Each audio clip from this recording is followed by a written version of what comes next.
G'day mate, and how the bloody hell are ya? Welcome to In the Back of My Head podcast, episode 55. It's a weekly creative journal podcast where I talk about whatever's in the back of my head, centered around creativity for the most part. I hope that you get something out of it. And let's just jump into it.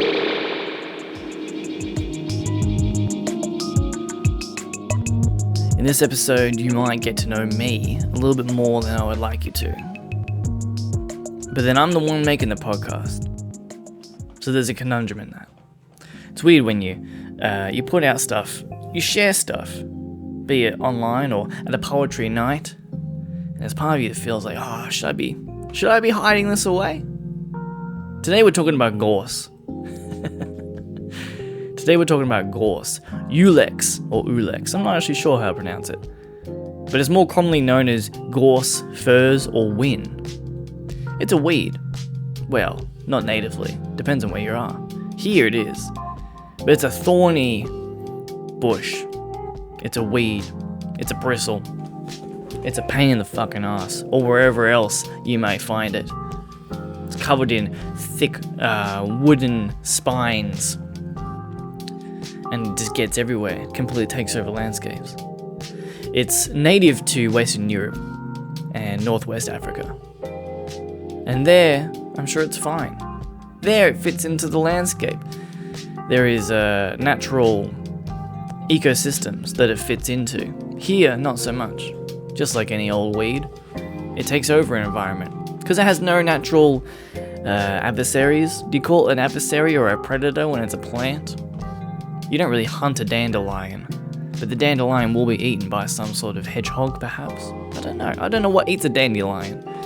And I definitely don't know what eats gorse. It would be an awful experience because of the spines. There's nothing that keeps it in check. There's nothing that puts it in its place in Australia, where I am. It's mostly in Victoria, as far as I've read. It's in other parts of Australia, but in Victoria it's particularly bad. Two of the things that would normally keep a plant in check in Australia, a foreign plant, is droughts and fire, and they go hand in hand. But the gorse bush loves them both. It is drought resistant. It doesn't need a lot of water. It flourishes when it's wet as fuck. Probably because it comes from Western Europe, where it's always raining. But it also doesn't need a lot of water. It'll just chill out for a while. But when it gets nice and dry, in the hot Australian summer, and we expect some fires, that motherfucker burns really well. And you would think, okay, so if it's burning real well, then does that not eradicate it? No, because the seed pods are opened by fire. And so when a wildfire in Australia wipes out a portion of the bushland, the seed pods of the gorse bush are often the first things to flourish, to rejuvenate, to take over the land. It was already a menace and now it's got a head start. Son of a bitch. Fire is a fascinating thing in Australia. Because back in the day, it was really part of the natural ecosystem. It was an important part of the ebbs and flows, the cycles that the landscape goes through. It's a breath in, it's a breath out. And the Aboriginal people of Australia, who are the oldest living civilization on the planet, that existed for 20,000 years, they understand that. And they work with the landscape. They do burn-offs with a sense of knowledge and a sense of purpose, an understanding of the landscape and how it works. The settlers of this land, the illegal immigrants, we don't fucking understand that shit. Because we're pompous fucking white assholes. And we need to actually understand how the landscape works. That's why we get raging wildfires that take out half the fucking country. And when that happens, gorse says, yum yum yum, thank you so much. I bathe in the flames, I bathe in the white hot. And then my little babies, they're gonna come back out of the ground and take over this whole goddamn area. It's also a haven for a few other fucking critters that shouldn't be here, which is wildcats, rabbits and foxes. More imports. More British imports. The bastards. Bringing in all kinds of manner of things that again don't really have any natural adversaries and just devastate the native wildlife. They love gorse. There's lots of little narrow alleyways to get through. It creates great thickets that you can hide in, that you can duck in and out of. Good for hunting, good for hiding. The reason it was brought here was by the Brits as use as a fence. Which seems obvious to me, which seems obvious that, we don't always have fences, but instead we use other things. But for some reason it would tickle my brain particularly interestingly when I read that they used it as a fence. Because posts and wires weren't widely used at the time, so we used hedgerows instead. And so if you're driving down a little countryside somewhere in Britain, maybe you'd see some gorse as a hedgerow, and you go, there's a normal hedgerow. It makes perfect sense in this landscape, but in Australia, it got out of control. When it was maintained as a hedgerow, wasn't a big deal, but as all things, if you just let it run wild and it's not in its natural landscape, it completely takes over. It's a real bastard of a plant. It's green, it's hard, and it's a thicket. It's covered in sharp wooden spines. But interestingly, the flowers are gorgeous. The flowers are beautiful. Similar, in fact, if you didn't know, if you weren't really paying attention, you were looking at a bushland with natural yellow wattle, which is these bright yellow flowers, beautiful. And then you saw some gorse. They too have these beautiful yellow flowers that very similar shade of yellow.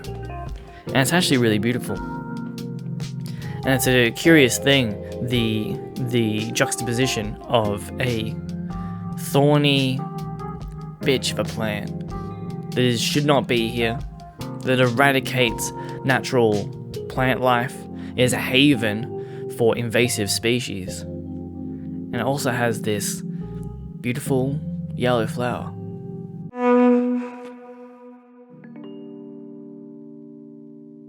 I have two distinct memories of gorse in my life. Growing up in a small-ish country town, I lived across from a bush. Not a single bush, but an Australian bush. A bit of bush land. Trees, flowers, shrubs, dirt, rocks, lizards, birds. You understand a bush. But our bush was completely taken over by gorse. When we arrived, there is the beautiful gum trees, and then gorse, and not much else. There's other weeds and things, there's other native plants, but for the most part, the ruler of that land was the gorse bush, which again, on a nice day, looked kind of beautiful with the yellow flowers. But when you're going for a walk, which I often did, I would walk through it to get to school, and you would be walking through and you're getting scratched up. It would be towering over the walkways, over the paths. You'd have to try and sneak through without getting too many scratches. It was a nightmare. Sometimes the little bristles would come off and find themselves embedded in a shoe. Then you're having a real bad time. So my dad took it upon himself to take care of this situation. And there's ways you can do this. There's ways you can get rid of gorse. There's ways you can get rid of gorse through poisoning. There's ways you can get rid of it through clearing with machinery, such as tractors and diggers and what have you, But this is bushland. There is trees. There is rocks. It is on a massive hill. It is uneven ground. There is no way you're getting machines up there. And we don't want to poison all the other shit, Poisoning things like this, poisoning a weed. How do you discern between the weeds and the natives? Very difficult, not impossible. And so the way you do it, the way you really get rid of it, is by hand. And this is a time-consuming process. This is a real nightmare. But my dad took it upon himself, and he went out there with gloves for the thorns and a giant crowbar. And he would walk out into the bushland with a crowbar over his shoulder, and he would get in there. Because the thing is, if you want to get rid of gorse, you can't just cut it off. You have to rip it out from the roots. And so this is what he would do. Crowbar down into the dirt, pull the roots up, rip it out, make some piles, and then would dispose of the piles. I don't know how he disposed of the piles. I think he would just then bring it all down to the walkway, bring a trailer up, and off it goes. And he was he is a diabetic. And so there was a few times when you're a diabetic, if you're exuding a lot of energy, exerting yourself, there is a chance that your blood sugar will drop dramatically. And it did a few times. And so he actually passed out amongst the gorse bushes that he was trying to tear out. And he woke up one day, especially, covered in his own blood because he'd hit his fucking head on a rock when he went down. Luckily, he was okay. He pulled himself up, he took himself home, and he cleaned himself up. He was okay. Scary for us. Scary for us hearing that tale. He has that way of speaking of just like, oh yeah, I passed out in the fucking bush today. He doesn't speak like that. He's Canadian. But he's very matter of fact. Oh yeah, I passed out, hit my head on a rock, it's all fine. Can't use that shirt anymore because it's all bloody. Anyway, back out there and we're like, whoa, hey, maybe don't do it anymore, mate. Maybe don't do it anymore. He was known by the locals, because this is quite a feat. This is years. This is years of this. He's known by the locals. Some people saw him and thought, who the fuck is this strange cunt that is going out there with a crowbar and manually doing this? What a weird thing to do. Every single day. But most knew him as a local hero. Most knew him as the man that's taking care of the gorse by hand. Where's the council? Where's the government? What are they doing? Fuck the government. Me da. He's out there. He's doing it. He was in the local paper. And it's funny for bringing that up because I criticized my dad the other day on the podcast for being on 7 News and like, who the fuck listens to 7 News? Hey, there's a place for it. I actually tried to find the story online. I tried to go back and find the newspaper articles, but I couldn't find it. But he was known. There were stories of him in the local newspaper. And it was inspiring. It was really cool to see. To see him known by the locals, known by his friends and family and what have you, as this stubborn but kind of courageous local hero that's gone out there with just a crowbar to take this stuff off. I, like many other kids, had a rough time in school. I was a quiet kid. I was a timid kid. Makes sense when you look at, kind of my trajectory later going into the arts and what have you. But I was gullible, timid, and I had poor social understanding of what was going on. I would buy any lie, believe people were my friends when they weren't my friends. A tale as old as time. And I really just wanted to hide away from everybody. But I also, again, another juxtaposition, I needed to create. From a very young age, I had this desperate desire to express myself and to make things. I remember getting a note on something I had written. I can't remember what it was, but I got a note from a teacher saying, this is fantastic, great work, but does everything have to be Lord of the Rings? And I didn't understand what she meant by that. And then my parents explained to me that it's because I was writing a lot more than necessary. I was going above and beyond, and I thought, I'm not putting that much in. Like, this is the bare minimum. I want to make stuff. I want to write. And one day at school, this is in primary school, just a little tyke. One day I just couldn't take being around people anymore. And I had spent time walking up and down the back fence of the school by myself. This was a common occurrence for me. And I just didn't want to go in. I didn't want to go to class. I didn't want to see the teacher and have to do work, but more importantly, I didn't want to see the other kids. I didn't understand why I was feeling this. I just knew I couldn't be around people. And weirdly, there were gorse bushes on the property. On school property. There was playgrounds, and then just to the left of them were some gorse bushes. And just as they are a great place for rabbits, cats, and foxes, great place for a timid young boy. And so I crawled my way into the gorse bush, and there's this little cave, a gorse cave, a thorny cave that I can see light peering through, but no one could see me inside there. And so I hid away. I don't know how long it was, maybe like 25 minutes to 45 minutes until a teacher came and found me and took me back. Called my parents and said, hey, we found him hiding in a gorse bush. Come get him. Come get him. These are my two gorse-centric memories. Why am I so timid? So meek? I always kind of wondered about the foundation behind that. What did I learn to keep my head down? And recently, speaking to my mum, she pointed out to me, she made the observation that, I already knew that Dad was very angry when I was young. It wasn't a violence, but it was a threat of violence.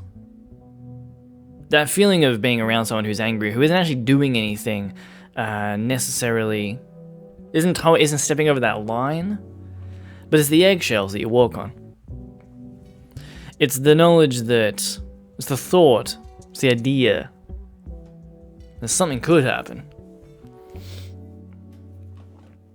It could be worse. It was worse for his dad. He had a worse time with his father, as many people do. And it goes down like that. It usually trickles down, doesn't it? It perhaps becomes more and more diluted as the generations go on. But it certainly was their eggshells. And Mum pointed out to me that your heart rate, that little rodent heart that is beating so fast, terrified of what might just happen. Perhaps it comes from there. I think it does. I was walking on eggshells the entire time in that house. Or to fit the analogy, I was walking on thorns the entire time. But curiously, my creativity also comes from both of my parents. And I like to give as much credit as I possibly can to Mum. Because she did. She taught me actually how to work as a creative. I think she sparked my curiosity and my sense of self-reliance as well. Of just how to just learn things. You want to know a thing? Just do it. Throw yourself into it. Do the thing. I learned that from her. But I gotta give my dad some credit. That I think my sense of whimsy